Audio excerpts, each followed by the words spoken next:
Dios les bendiga en esta mañana, hermanos, a cada uno. Nos alegra saber pues que está con nosotros todavía en oración. Estamos para glorificar y honrar el nombre del Señor en esta mañana, exaltar a nuestro Dios y darle honor y gloria. Te exaltaré, mi Dios, mi Rey.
Dios les bendiga, hermanos, familia de Dios, de la Iglesia Bautista de Lajas.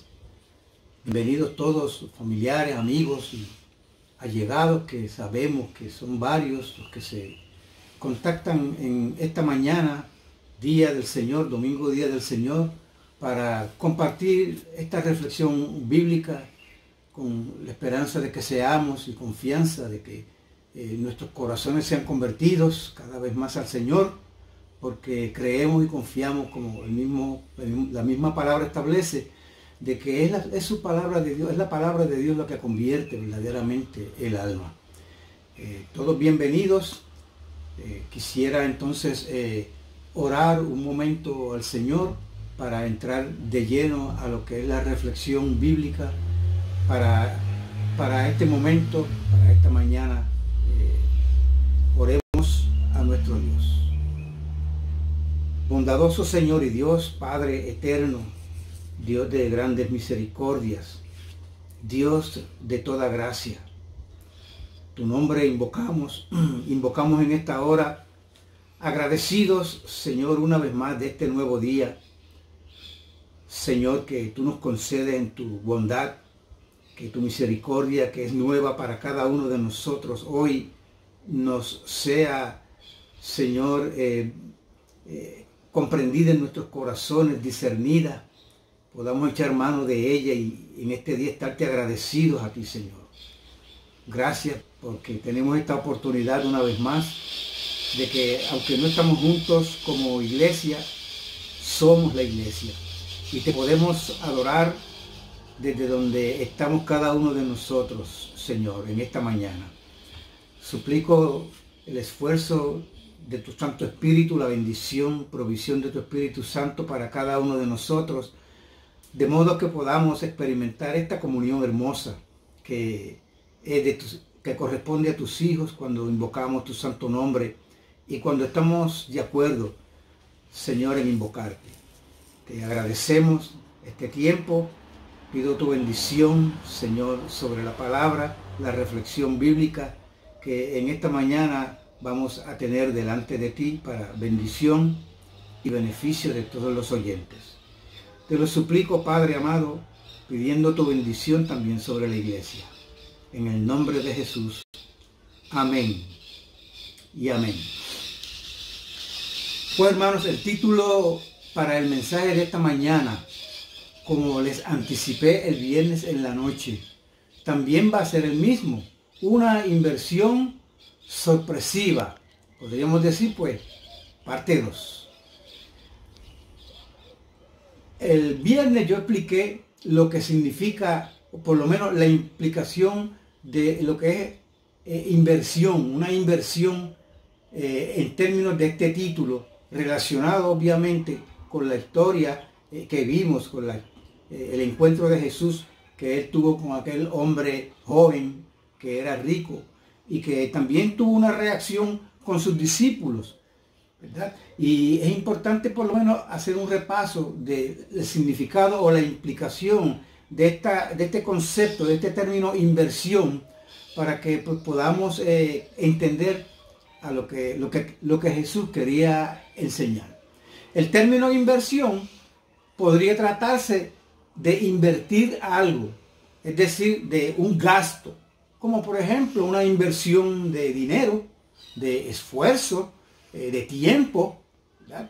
Cuando hacemos una transacción económica de comprar un carro, de comprar una propiedad, pues decimos que hice una inversión, hice un gasto, ¿bien? Porque hubo un costo envuelto.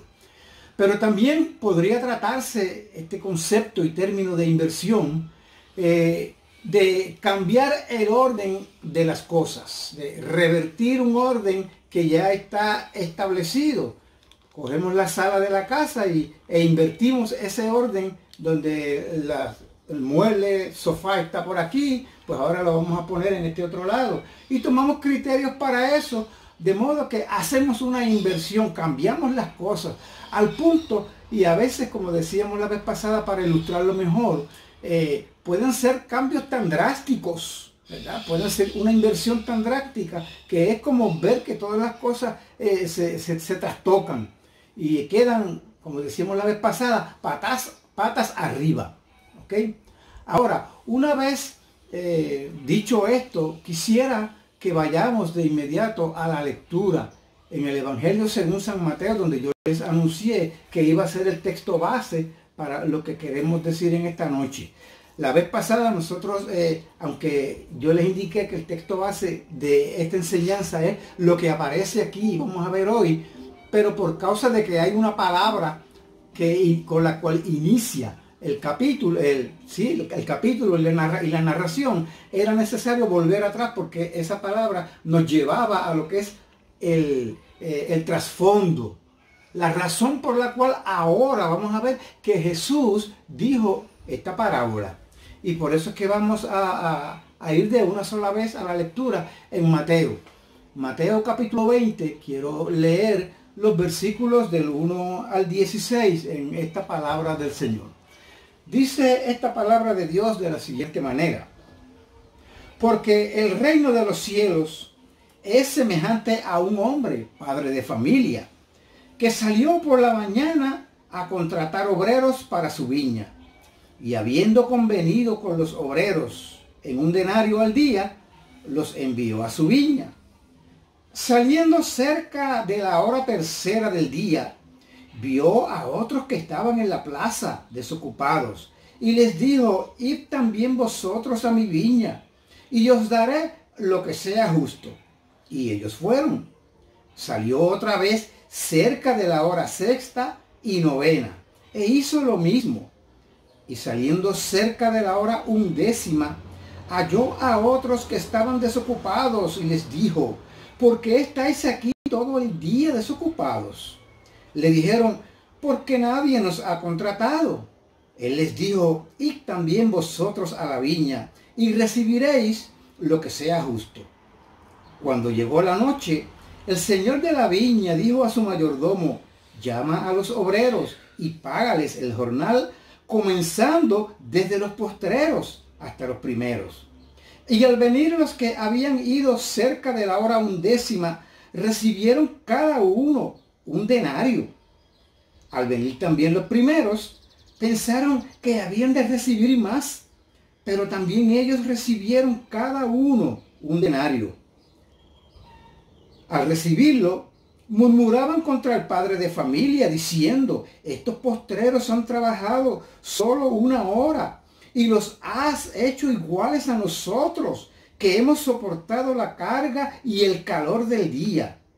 Él, respondiendo, dijo a uno de ellos: amigo, no te hago agravio. ¿No conveniste conmigo en un denario? Toma lo que es tuyo y vete. Pero quiero dar a estos postreros como a ti. ¿No me es lícito hacer lo que quiero con lo mío? ¿O tienes tú envidia porque yo soy bueno? Así, los primeros serán postreros y los postreros primeros, porque muchos son llamados, mas pocos escogidos. Bendiga el Señor esta palabra en vuestros corazones, hermanos, en sus casas, donde están. Resumamos esta historia de esta inversión de tiempo, de destrezas y de esfuerzo físico que hicieron estos obreros, así como también el doble esfuerzo del patrono de esta parábola. Es claro, evidente resumiendo aquí, que habla esta parábola de un padre de familia, dueño de una viña, es decir, de un sembrado de plantas de uva, de una finca, ¿verdad?, de árboles o de plantas de uva. Salió temprano en la mañana, muy temprano. Cuando dice aquí muy temprano de mañana, se refiere a las 6 de la mañana. Fue a contratar obreros para su viña. Y es importante desde el principio de esta lectura darnos cuenta que hubo un convenio entre este patrono, ¿verdad?, y estos primeros obreros que fueron contratados. Ellos fueron contratados a trabajar por el salario de un denario, que era la paga justa por un día de trabajo en aquellos tiempos. Un denario, pues, se supone que era lo que se pagaba en lo que era un día de trabajo. Luego, pues, en el relato vemos que este patrono salió más tarde en la mañana a contratar más obreros. Fue a distintas horas. En este caso, vemos que él no le hizo una promesa ni llegó a un convenio con ellos de darles un denario o menos o más, sino lo que fuere justo. Por ejemplo, a la 3ª hora, que son las 9 de la mañana, a la hora 6ª, que corresponde a lo que es el mediodía, a la hora 9ª, que son las 3 de la tarde, y a la 11ª hora, que vienen siendo las 5 de la tarde. La noche correspondía a las 6. ¿Bien? Es decir que un día de trabajo en aquel tiempo eran 12 horas. Y como prescribía la ley, sobre todo mayormente en el libro de Levíticos, a los obreros se les pagaba al final. La expectativa era que se les pagara al final de cada día de labor. No era correcto, ¿verdad?, pagarle al otro día o decirle: pues mira, hoy no te puedo pagar porque no hice los arreglos para conseguir el dinero. No. Cada día el obrero trabajaba y recibía el salario de ese día por el trabajo que había hecho. ¿Bien? Entonces, ellos se fueron a sus labores con la esperanza de que iban a recibir lo que el dueño de la viña les había prometido. Y aquí viene, hermanos, entonces, la inversión que sorprendió a todos los obreros. Por eso es que hemos puesto este título como la inversión sorpresiva. Porque ciertamente, como vamos a ver, de una manera u otra, aunque solamente hubo unos que expresaron su impresión, ¿verdad?, y lo hicieron en una forma negativa, pero de seguro que los otros también se sorprendieron, aunque el relato no nos dice que se expresaran de alguna manera. ¿En qué consistió esta inversión, este cambio en lo que era lo regular a hacer? Bueno, el jefe, el dueño de la finca, le dijo al mayordomo, ¿verdad?, que comenzara a pagar el salario como correspondía. Ahora, dice que comenzó a pagar a los postreros primero. Llama a los obreros y págales el jornal, comenzando desde los postreros hasta los primeros. Eso fue algo sorpresivo, ¿verdad? Porque la expectativa es que se haga al revés, porque mira, los primeros que llegaron, pues son los primeros que cobren, se vayan adelante ya, y pues con la expectativa obviamente de que pues a mí me dieron lo que me dijeron que me iban a dar, y se supone y se espera que, aunque yo no lo vea, ¿verdad?, pues los otros reciban, y deben recibir menos porque trabajaron menos. Así que el Señor tenía una razón para poner narrar esta parábola de esta manera y establecer, ¿verdad?, esta historia de esta manera. Era necesario, era conveniente que aquellos primeros fueran los últimos en cobrar, porque ahí es que está el meollo de la enseñanza, ¿verdad? La centralidad de la enseñanza espiritual que Jesús quiere dar está en esa acción deliberada de que los que se supone que cobrarán primero se quedarán para último, y que el último o los últimos que llegaron, los que llegaron a esa hora, a las 5 de la tarde, pues cobraron primero. ¿Bien?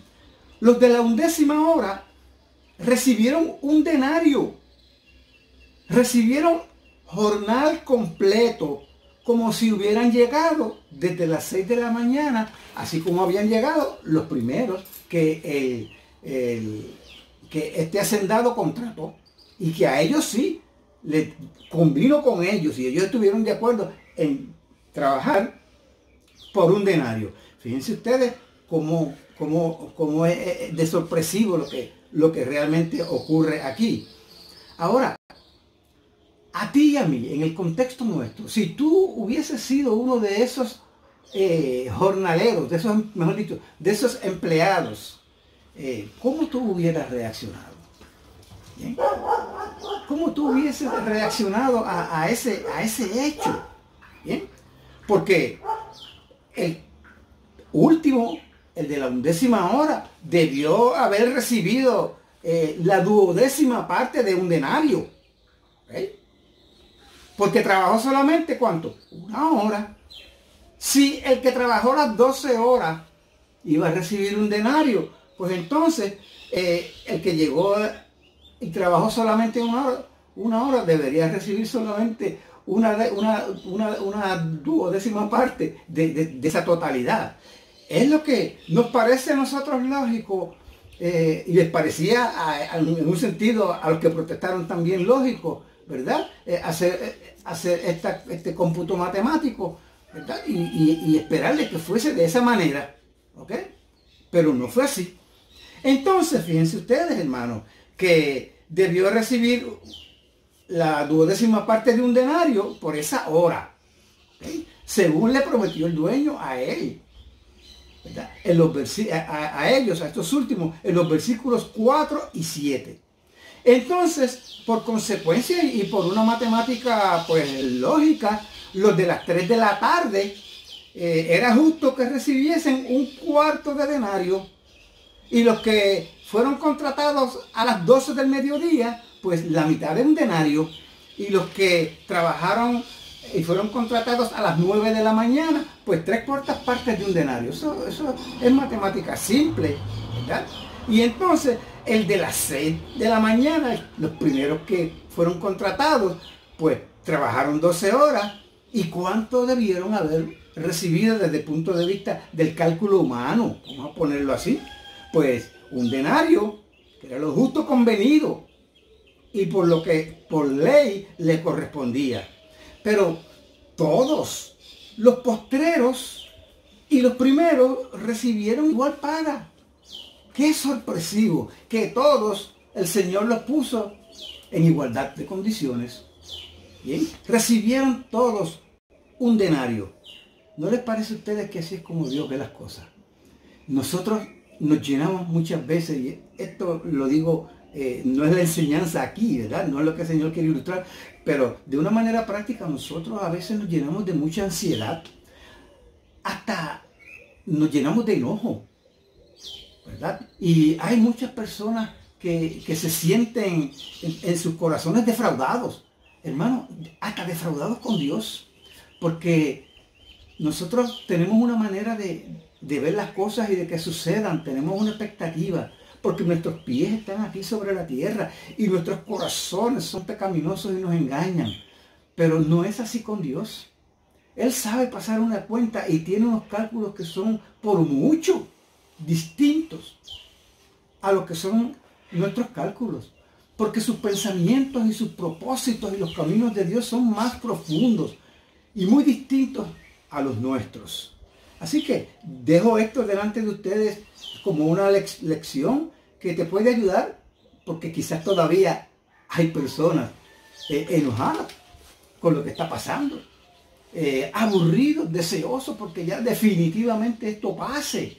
Pero ni tú ni yo tenemos un control acerca de eso. Y tenemos que confiar en la sabiduría y en el tiempo que Dios ha determinado para que, si es así, sea cuando sea la voluntad de nuestro Dios. Y podemos y debemos, ¿verdad?, entre tanto, estar tranquilos, sabiendo que nuestro cálculo no es como el de Dios. Ahora, volviendo a los cálculos de la parábola. Si los de las 5 de la tarde, que trabajaron solamente 1 hora, recibieron un denario, ¿cuál debió ser la expectativa del grupo anterior? Pues 3 denarios. Y los del grupo anterior a este, pues 6 denarios. Y los del grupo anterior a este, es decir, los de las 9 de la mañana, pues 9 denarios.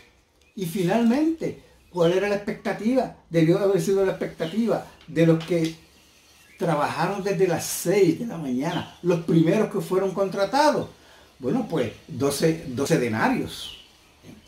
Pero el dueño les pagó 1 denario a cada uno, sin tomar en cuenta cuánto habían trabajado, si 1 hora o 12 horas. Eso está muy claro en la narración de este pasaje. Vemos también que la reacción de los discípulos, de los primeros contratados, no se hizo esperar. Ellos protestaron. Podríamos nosotros imaginarnos, o como si pudiéramos hablarlo en el argot nuestro del tiempo presente, inclusive del argot laboral. Hicieron un piquete. ¿Bien? Levantaron sus pancartas y comenzaron a hacer una rueda y a decir lo que en los versículos 11 y 12 nos dicen aquí, y quiero leer estos versículos 11 y 12.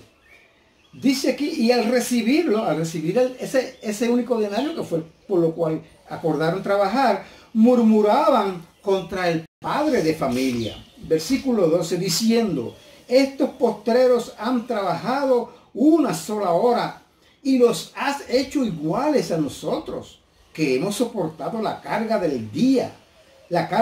y el calor del día. Esa era la protesta que ellos levantaban delante de su señor, en este caso, del que los contrató. Había una acusación ahí velada, media escondida, insinuada. ¿Cuál era esa acusación? ¿Cuál era esa insinuación hacia el jefe que los contrató? Eres injusto. Y yo pregunto, ¿injusto Dios? Porque en esta parábola, ¿verdad?, es Dios quien está representado a través del padre, ¿verdad?, del padre de familia, que era el dueño de esta viña. ¿Bien? Ahora, ¿quién decide lo que es justo pagar? Pues, por lo que vemos aquí y por lo que dice el mismo dueño de la viña, pues el dueño de la viña, ¿de qué dependía o de qué dependió lo que era justo pagar? Bueno, dependió del carácter bondadoso del dueño. El versículo 14, en la parte B, nos dice claramente, como parte del argumento entonces que levantó el jefe, de cómo le contestó. Y fíjense y notemos que lo hizo de una manera bondadosa, si pudiéramos decir así, tranquilo, ¿verdad? No se enojó, no se molestó. Él dijo: pero quiero dar a estos postreros como a ti. Él tenía esa prerrogativa y así lo hizo. Hermano, y qué bondad podemos ver aquí. Y qué gracia de parte de Dios podemos nosotros ver en este pasaje que se ilustra acerca del que está representado en el dueño de la viña. El Dios eterno, el Dios que hizo los cielos y la tierra. El Dios que siempre a ti y a mí, por más que protestemos o hayamos protestado, por más que nos quejemos o nos hayamos quejado o aún nos quejemos en un futuro, cosa que no deberíamos hacer o hacer menos a la luz de lo que estamos viendo aquí, Dios siempre ha sido bondadoso. Nosotros nos creemos que merecemos más de lo que Dios nos ha dado y ahí es que está el problema. La injusticia y el problema no está en Dios. El problema está en nosotros, que tenemos un concepto de nosotros mismos más alto del que debemos tener. Nos olvidamos que somos criaturas y que Dios es el creador. Y que con habernos dado la vida y con la vida habernos dado todas las cosas que hasta este momento nos ha proporcionado, deberíamos estar nosotros tranquilos, contentos, agradecidos del Señor, que como vemos aquí en esta parábola también se presenta como una persona, ¿verdad? Afectuosa, bondadosa y lleno de toda gracia. Los trató con pura gracia, hermanos. Era un carácter bondadoso el de nuestro Señor y Salvador Jesucristo. Eso es lo que emana del argumento del mismo dueño de la Biblia en este pasaje.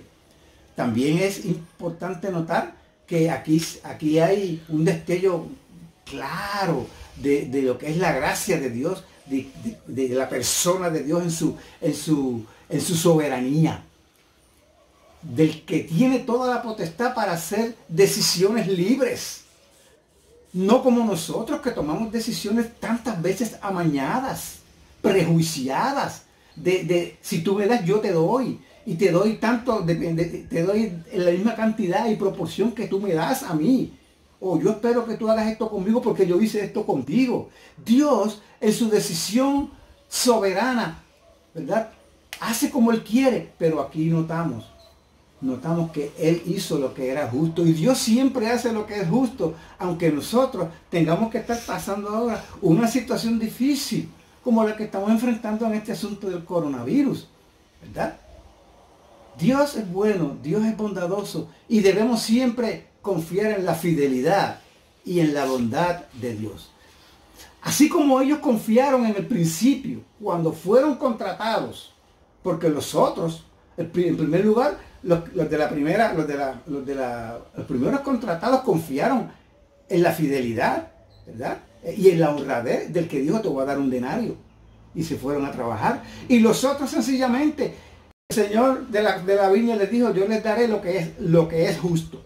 No le preguntaron, pero ¿cuánto es eso? No hicieron ningún regateo. Se fueron agradecidos de que tenían trabajo, aunque fueran pues 4 horas, 5 horas, 6 horas. Y cuánto más aquellos que solamente tenían una sola hora. Que todos los que pasaban buscando empleados no los emplearon a ellos. Y este hombre con un corazón bondadoso y lleno de gracia, aunque fuera 1 hora de trabajo, les dio. Y les dijo, te voy a dar lo que es justo. ¿Bien? Cuando eso ocurrió, ellos confiaron todos en la fidelidad. Y fueron sorprendidos. Fueron realmente sorprendidos porque vemos aquí cómo les dio a todos por igual. No les dio lo que realmente merecían, sino que les dio lo que es justo en la pura gracia soberana y consejo de Dios, que es Dios de justicia. ¿Bien? Nosotros tenemos aquí para meditar en cómo Dios ha sido con nosotros cada día. Cuando enfrentamos cualquiera que sea la prueba, ¿verdad? Las decisiones que tengamos que tomar. Cuando leemos la palabra de Dios y vemos que Dios nos dice, buscando nosotros dirección de Dios en cualquier asunto. Y nos es claro y nos es evidente que Dios tiene una palabra. Tiene una palabra para nosotros de consejo, de mandamiento, de hacernos ver algo que es importante en nuestras vidas. Y muchas veces a nosotros nos parece duro, ¿verdad? Y pensamos quizá, uy, qué difícil. Y hacemos otra cosa inclusive. Pero Dios sabe siempre qué darnos, cuándo darnos y en qué proporción y cantidad hacerlo. Él da la prueba y sabe cuándo la va a quitar. Y sabe a quién le puede dar una proporción mayor de prueba, ¿verdad? En su justicia y en su bondad, en su consejo soberano. Él hace esas cosas. Bien, ahora, hermanos, a modo de aplicaciones que ya corresponden a lo que es la enseñanza, a lo que el Señor quiere que mostrarnos a nosotros en este deliberado escoger al componer la parábola, un hombre que representa a Dios y lo presenta con esas cualidades de un Dios verdadero, un Dios bondadoso. Y a cada uno de estos que escogió y en el horario y todo esto que hizo, es porque hay unas aplicaciones y una enseñanza que podemos nosotros tomar para nosotros, ¿verdad? Para los que ya conocemos al Señor y Salvador Jesucristo. Pero yo quiero, antes de hacer estas aplicaciones para terminar, respecto a ti y a mí, los que ya somos creyentes en Cristo Jesús, quiero mencionarte a ti que posiblemente estás allí sentado en tu casa oyendo esta palabra de Dios y que todavía en tu corazón tú no has respondido en salvación a Jesús. La mayor de las inversiones que Dios ha hecho ha sido para que tú alcances salvación y alcances vida eterna. Costó un precio grande. Costó la vida de su Hijo, nuestro Señor y Salvador Jesucristo. ¿Bien? Y hay una inversión en el caso tuyo que es la mayor de todas que tú puedes experimentar en tu vida. Y es que, como habíamos visto la vez pasada, en el trasfondo que da paso a esta parábola, tú puedes, diferente a aquel joven rico que sentía que le faltaba algo, no tenía la vida eterna, aunque lo tenía todo y era millonario, vamos a decirlo así, y había cumplido la ley, se había esforzado por su cuenta en hacer tantas cosas, pero no hizo la mayor de las inversiones. No estuvo dispuesto a cambiar su corazón, a rendir su corazón, ¿verdad? Lleno de codicia por la oferta que el Señor le hacía. Una sola cosa, vende lo que tienes, ¿verdad? Confía en mí, deja de confiar en la riqueza, deja de confiar inclusive en las buenas obras que has hecho o en cualquier otra cosa que tú consideres que con eso, que haciendo y confiando eso, tú vas a tener la vida eterna. Fue lo que Jesús con lo que lo confrontó y le quiso decir. Y en esta mañana yo vuelvo y hago esta confrontación, hago esta misma aplicación para ti, que estás aquí en esta mañana. Entrega tu corazón al Señor. Rinde tu voluntad al Señor. Deja de regatear con Dios acerca de que tú estés pensando de que tú eres bueno. U otros lo dicen acerca de ti. Admite, haz esta inversión en tu mente y en tu corazón, ¿verdad? Que es lo que Dios quiere desde el Evangelio, que tú te des cuenta que ni tú ni yo somos tan buenos como pensamos. Ni tú ni yo tenemos mérito, ningún mérito, como para que el Señor nos otorgue el cielo. Todos los méritos Él los puso en el Señor Jesucristo, porque a Él, Jesús, le asignó la paga del pecado, de tus pecados y los míos, que es la muerte espiritual, es la separación de Dios, es el castigo por nuestros pecados. Hubo un momento en esa cruz del Calvario cuando Jesús dijo: Dios mío, ¿por qué me has desamparado? Jesús pagó y experimentó lo que es la paga de ese pecado, aunque nunca hizo pecado ni se dio engaño en su boca. El justo estaba muriendo por los injustos que somos nosotros allí en la cruz. Y esa es la inversión que Dios quiere desde el Evangelio, que si todavía tú no conoces a Cristo, tú la hagas en tu mente, te des cuenta, así es. Pues yo quiero de todas maneras esa salvación. Y si lo único que resta por hacer, lo único que Dios demanda es que yo confíe en Cristo, yo quiero hacerlo ahora. Esa es la inversión más importante de todas. Después, el lugar que te corresponda de servicio. Más, menos, muchas horas, pocas horas, cosas importantes, cosas menos importantes, desde el punto de vista de nosotros, porque para Dios todo es importante. Pues eso tiene un segundo plano. Ahora, tú tienes que tomar esta determinación Pídele al Señor, dile, puedes decirle en este proceso, Señor Dios, ayuda mi incredulidad, aumenta mi fe, como se lo quieras decir, con sinceridad de tu corazón, porque tú quieres tener esa vida eterna que solamente está en Jesús y que Él te la da por medio de la fe. Eso para ti, para que hagas la mayor y más importante de todas las inversiones de tu vida. Ahora, para ti que eres un hijo de Dios, un creyente genuino, un creyente verdadero, bien, notemos que Jesús termina su enseñanza donde mismo la inició, con la misma declaración con que vemos, si vamos atrás en la palabra de Dios, el versículo último que antecede a lo que empezamos a leer aquí, en este capítulo 20, más o menos dice lo mismo. Así los primeros serán postreros y los postreros primero. Sé que te estás preguntando, ¿quiénes son los primeros aquí en esta parábola? ¿A quiénes representan estos primeros y estos postreros? Así los primeros serán postreros y los postreros primero. ¿Ok? ¿Qué actitud de corazón proyectan estos que son los primeros?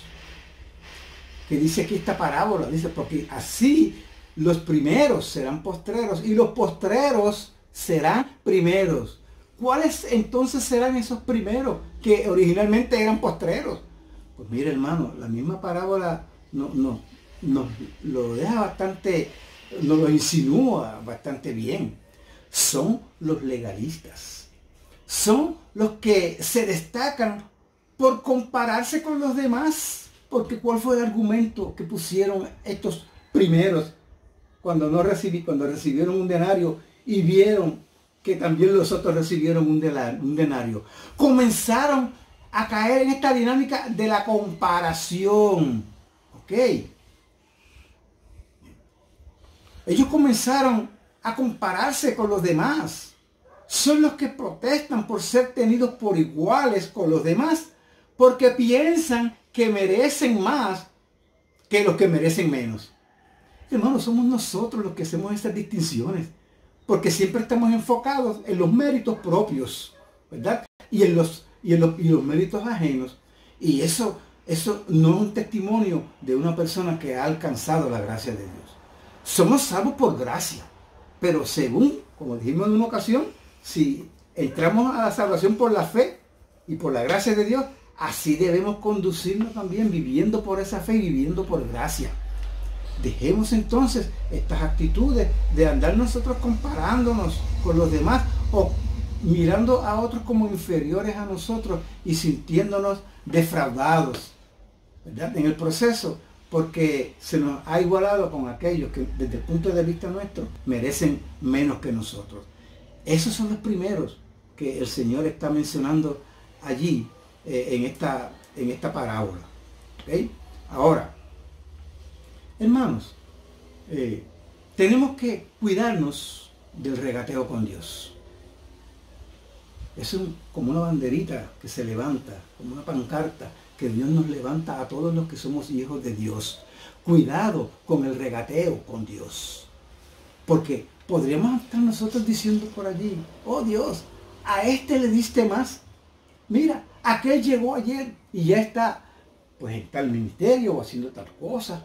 Pero eso no depende de esas cosas. Tenemos que nosotros ser responsables delante del Señor, agradecidos de que tanto el uno como el otro, el que llegó primero como el que llegó después, todo ha sido por esta gracia de Dios.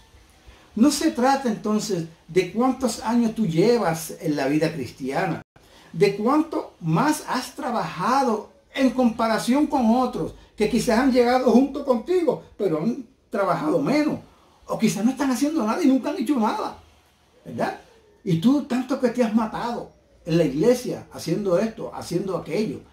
No caigas en el contexto de la comparación, ¿bien? ¿Cuánto más has padecido por la causa de Cristo? ¿Cuál es tu ministerio en comparación al ministerio de otros? ¿Okay? Sino que debes estar enfocado de cuán agradecidos tú estás y debes estar por la gracia inmerecida de Dios. Cuán agradecidos estar por estos privilegios de haber sido llamados a trabajar en la viña del Señor con el don o con los dones espirituales que el Espíritu Santo le haya placido darte. Y con cuánto gozo y con cuánta fidelidad tú desempeñas tu responsabilidad ministerial. En eso es que nosotros, en esta gracia que Dios nos ha concedido, debemos estar enfocados, hermanos y hermanas en Cristo. Debemos alegrarnos con aquel que recién llegó, ¿verdad?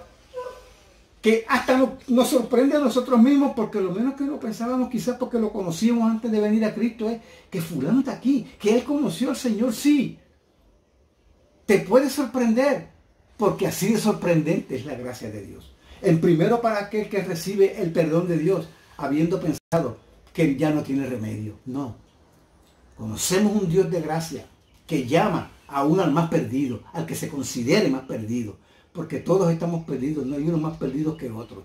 Si una persona no ha confiado en Cristo como Salvador, está corriéndose un grande peligro. De eso es de lo que se trata. Ahora, también puede ser que se trate del tipo de servicio o de ministerio.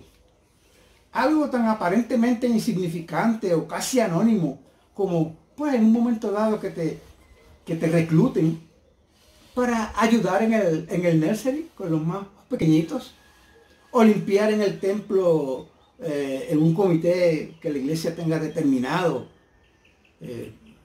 cada 5 semanas, o que tengan la responsabilidad de cerrar el templo, o de hacer ujier 1 o 2 veces al mes, o de contar las ofrendas, cosas que en cierta medida no se ven, no son tan aparentes, pero que alguien tiene que hacerlas. Y Dios nos pone en la iglesia para que todos hagamos la obra de Dios. ¿Okay? Entonces, piensen esto. Bien podrían, hermanos, estas pequeñas responsabilidades ganar más y mejores recompensas en el tribunal de Cristo.